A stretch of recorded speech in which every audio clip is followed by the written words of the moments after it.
Hello again, and welcome back to Storytime with Grandma. I am Grandma. I'm going to read to you a story out of Uncle Arthur's Bedtime Stories, Volume 1.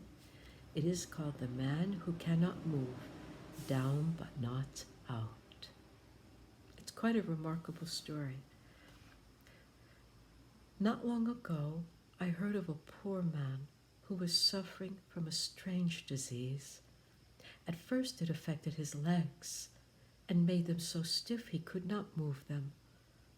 Then his arms became stiff, and finally his hands and fingers, so that now he is just like a lump of iron lying on his bed. Strangely enough, his head has not been affected, so that he can still think and talk. Now it may seem hard to believe, but this man, afflicted as he is, still carries on his business as an insurance agent, talking to his customers through a telephone which he has had fixed over his bed. He refuses to be discouraged. Above his bed are two mottos.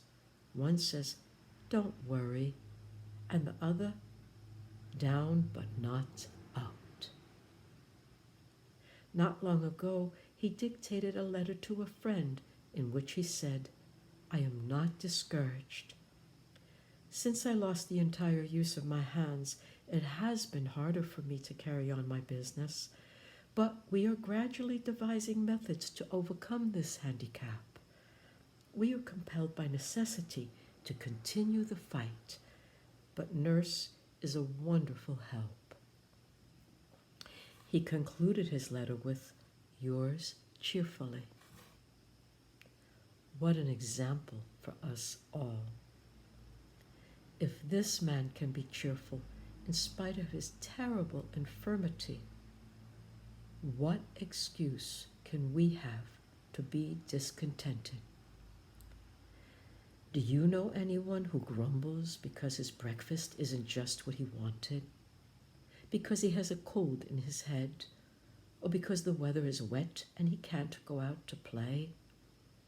Maybe you do. If so, be sure to tell him about the poor man who, though his body is stiff as iron, is cheerful in spirit, and who, though down, is not out. What a story. Here is a picture that goes, I don't really know why the story is here. The picture is there with the story. But I thought you would like to see it. It's at the end. Something for us to learn from. So I hope you've enjoyed the story and learned from it. And I hope you will join us again for Uncle Arthur's Bedtime Stories and for Thornton Burgess's story, Old Mother West Wind.